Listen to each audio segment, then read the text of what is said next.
guys, what is the most like Spook Guy welcome back to Forza Horizon 3 with another stunt course build, and I could be sensible and go for a Nissan GTR for the first Japanese car to go around our course, but I'm not.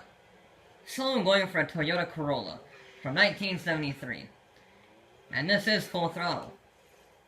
It is one of the worst cars I have ever driven in this game. It has less than 100 horsepower. It does weigh very little, though. And it is bottom halfway through D class. Gonna start out with, 88 horsepower. Gonna put four-wheel drive in it. Gonna put the aero parts on, because I have a feeling this will be a nightmare to control. An absolute nightmare. The tires will shoot up into C class. Oh dear, 225s on the front, and 225s on the rear. That's not good. That's not good at all. Alright, anyway. We're just gonna put all of these parts on first, because we're definitely gonna need to change the engine. There's absolutely no way on God's green earth that we can get this 81 horsepower engine to be anywhere near S1 class. Because we're in C class. And we're pretty much maxed out in terms of upgrades beside the engine. So we have a turbo rally, which is nice, but we can't get my upgrades on it. Or we can go for the 3.2 liter i6. So I'm going to go for that with a single turbo. And I'm just going to max this engine out. And I'm not really sure if I want to save that much weight, because, well, no, I want to put that on. I want this to have some vague form of control. So, because we're going to be under 2,000. Oh.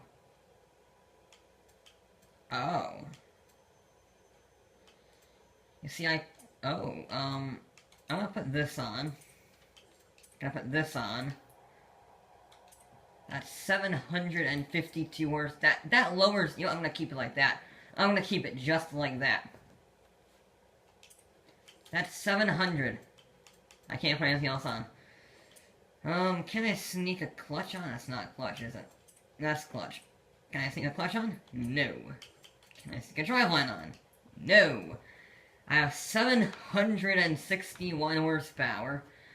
551 foot-pounds of torque in a 2,000-pound Toyota Corolla from 1974. Sorry, I said 73, didn't I? 74. With 225s on it. I think I'm gonna die driving this car. Okay, the Toyota Corolla has to beat a 116.910. It's using active camouflage. It is, trying to blend in with the track. It's it's actually relatively effective. Now,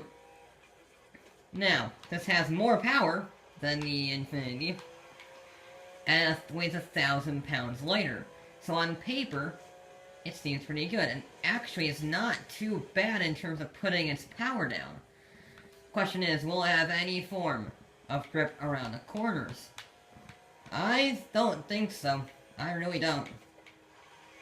Yep, we're lacking corner grip. But we just have so much straight line speed in the Toyota. A sentence you would never say normally. But, yeah, it helps having 761 horsepower. Meanwhile, the Infiniti had a measly 720. You know, it's actually not too bad, this Toyota. I did not expect to say this, but it is not a terrible car to drive through the corners. Despite the fact that it has 225s all around, it actually puts its power down quite nicely. But I outrun tag gears. Okay, I'm gonna have to tune that, so let me just go ahead and tune that because of fairness. Some unfortunate news for the Corolla. It's aero limited to 204 miles an hour. So the camouflage Toyota will unfortunately be a fair few miles an hour down on everything else besides Tesla, really. So, that's a little unfortunate for it. However, it does have incredible acceleration. And, yeah.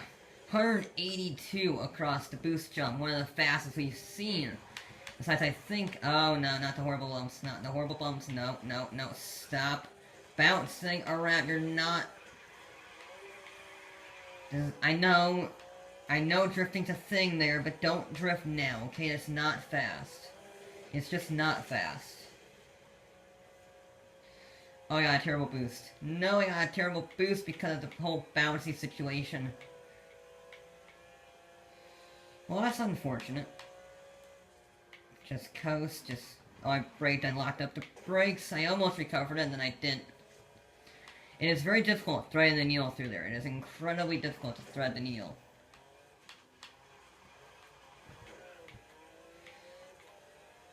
Okay, so that's a tad unfortunate that we top out at 204 miles an hour.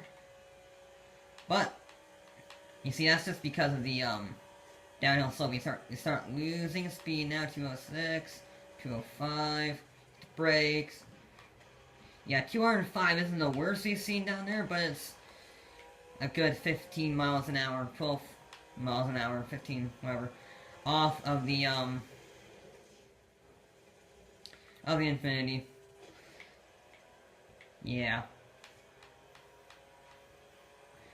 However, it does handle better than a 761 horsepower Toyota, what you would expect to. So, I think that is a major win for Toyota, and they should do this for all Corollas. Because the Corolla, I'm sorry, is one of the most boring cars on the road. And, you know, if you put a 761 horsepower 3.2 liter engine into it, that might make it slightly more entertaining.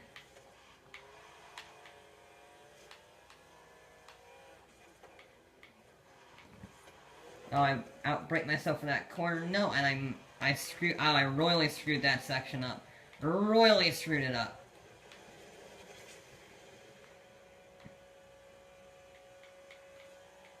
Okay, what is our flying lap time going to be? 119.2 is not that good.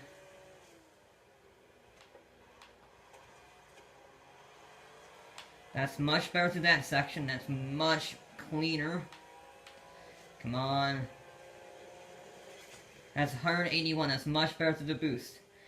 That is a lot better through the boost. Come on, just do good. Just do good, Corolla. Turn down, please. Thank you. 166 across there. That's a much better boost. We might get into the 117s if we get a good run through the crossover section.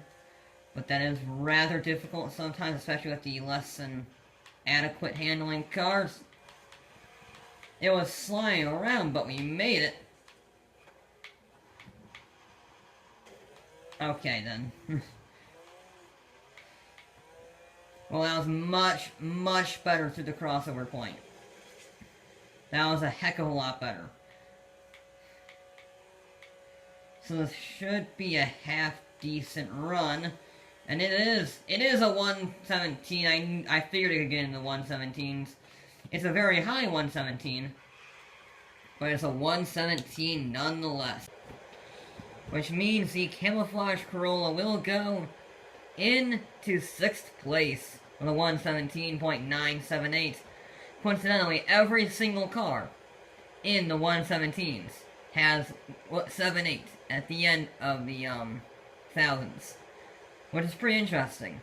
But the Corolla, considering it has 761 horsepower and tires that are smaller than the stock tire than a Ford Fusion, that's actually a respectable time. We managed to turn one of the worst cars I have driven, stock, into a half-decent stunt car. Who would have thought of that? But that is it for this episode of Forza Horizon. Throwing me back with more